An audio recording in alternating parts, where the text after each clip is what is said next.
What's up, dudes? Max here, and I'm finally back after a week, and some stuff has happened. As many of you guys already know and have already probably seen, Alex was fully revealed for Street Fighter V, albeit there is no trailer yet. We still haven't seen him in motion, but we did get a breakdown of what his V skill is going to do, his V trigger, and some special moves, but there is some that are awkwardly missing that I would like to talk a little bit about as well. But first, let's talk about his overall design. Alex, in my opinion, still has a lot of the familiar things we know of the character from the past, but a lot has actually changed, between very minor things, between the way he actually wears his headdress and the way his hair falls, to his pants no longer having the cargo-ish pants he had in the Street Fighter 3 series, instead perhaps wearing the tightest pair of green denim jeans I've ever seen, and then also having a jacket around his waist, which is a throwback to the previous version of Alex that was actually in the background working on the car.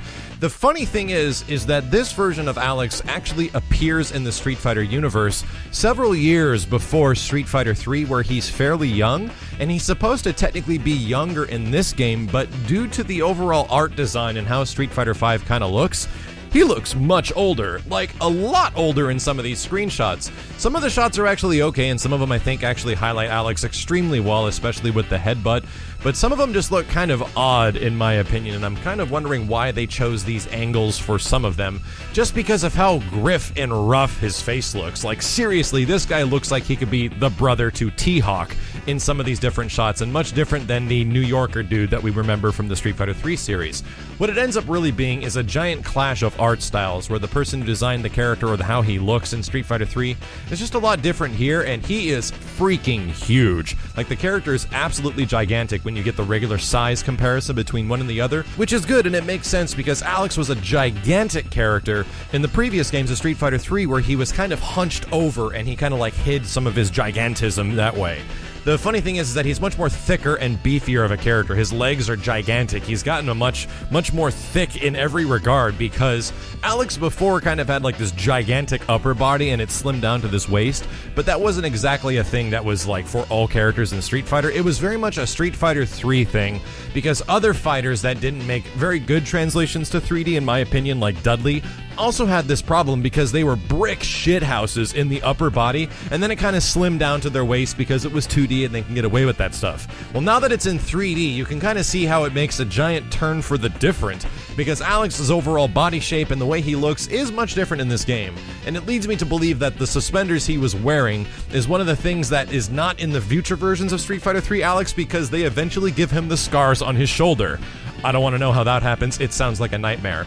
I was initially going to make a reaction video for the screenshots, even though I was like halfway across the world at the time, but I ended up not using it just because my reaction was kind of like, it looks like Alex, just but different. A lot of the things that they changed about him I'm actually not super happy with. I don't think he looks terrible by any means, but I'm hoping that he's going to look a lot better in motion, which through some other Street Fighter V reveals has actually proven to be true. Albeit Ken's face and Alex's face do look very weird, but everything below their neck is absolutely fantastic. I love the way Ken has been redesigned, and I love the way he moves. It's just something about their faces seems a little off to me, and I'm still excited for him. I do really want to play him, so let's talk about a couple of things that are happening within his gameplay. First up, his V skill is this move which essentially charges an ability for him to gain a counter hit on the next hit. This animation also resembles Alex's like shoulder turning animation that he had from previous games in Street Fighter 3, so that's pretty cool and it's an awesome throwback. His V trigger is called Clothesline, and it sounds extremely similar to what you might know as the focus attack from Street Fighter 4. He channels his energy and unleashes a clothesline attack that can be charged, and during that time it parries other attacks, and upon full charge, if he makes like contact with a blocking opponent, it will break their guard, meaning that leads you to like a crumple state of some kind, which is just like a focus attack. It's funny how Alex actually got a focus attack, but I imagine it's going to have quite a bit more of usability and length and how the distance it can go, because if it's just a focus attack and it's got like kind of a crappy length, it won't be too good. Now here's where things get kind of interesting, because there's only a few special moves that have actually been revealed for Alex yet, and I don't know if this is the finality of them or if there's going to be more, but let's talk about a few. Of course, you know, the Flash Chop, the heavy version, leads to like the throw follow-up, which you can get from the previous Street Fighter 3 games. The Air Knee Smash, which is Shoryuken with kick that allowed you to collide with an opponent in the air if they were jumping. It's kind of like an air grab in some ways.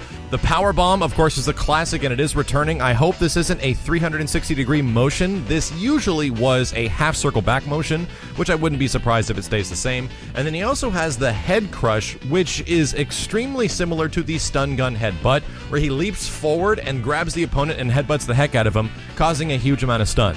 That is pretty awesome because Stun Gun Headbutt was one of the more usable supers in the Street Fighter 3 series and was a very fun one to set up. Outside of that, his critical art is called Heavy Hammer, and it looks a lot different than anything we've kind of seen before.